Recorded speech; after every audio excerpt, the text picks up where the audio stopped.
कालीगण्डकी गाउँपालिका स्वच्छ प्रजापति क्षेत्र ऐतिहासिक क्षेत्रभूमि गुल्मीमा आगमन गर्नुभएकोमा हार्दिक स्वागतम। स्याङ्जाबाट गुल्मीमा आइयो पर्वत लाइन छोडेर। बाटो अलि अप्ठ्यारो रहेछ, म चाहिँ घरै हेर्नु त कस्तो छ तल देखियो। होइन, स्याङ्जाबाट पर्वत छ त सजिलै आइया थियो। पर्वतबाट गुल्मी लागेपछि बाटो अलि दुःख भयो। अहिले यहाँ कहाँसम्म हो थाहा छैन। हामी पहिलोचोटि आएको बाटो एकदम गाह्रो छ। ल बल्ल पिचमा आउनु लागि क्या अरे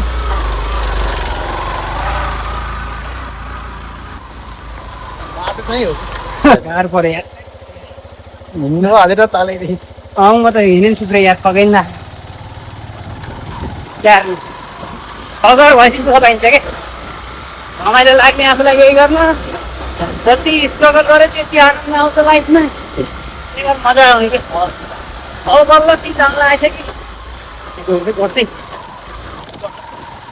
ओए कथा लासिएको गाडीको यार। हजुर गर्दै हो तले यार भाइले आइयो सर।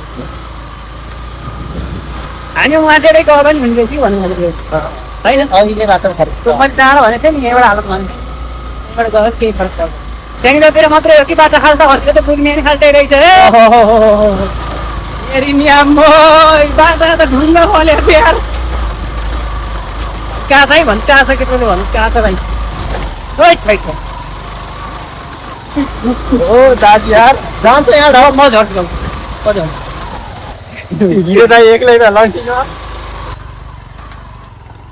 सागर सर क्षेत्र नम्बर 1 हो कि 2 हो यो ठाउँ गुल्मीको। ल यसलाई अलिकति विकास गर्नु पर्यो। यता दर्शनार्थीहरूले चाहिँ दुःख पारेछन्। हामी पनि यहाँ आइयो, हामीले पनि दुःख पाइयो। र मात्रै स्याङ्जाको मात्रै बिग्रियो कि भनेको त यहाँ पनि बिग्रिया रहेछ।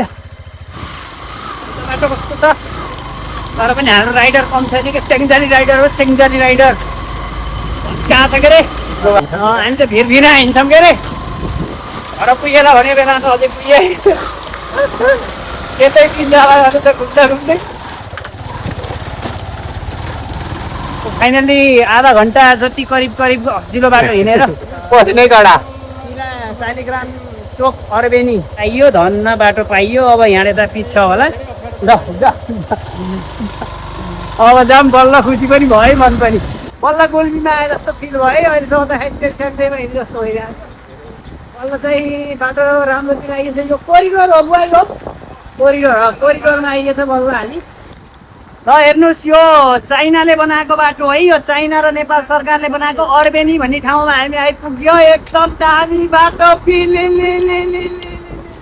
रहेछ, एकदम दामी रहेछ है बाटो, एकदम दामी।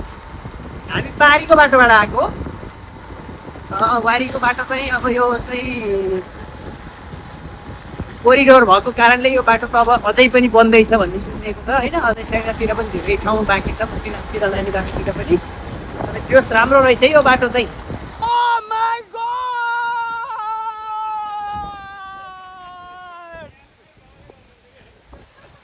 यार राम्रो यार, कस्तम यार, कति आनन्द आएको।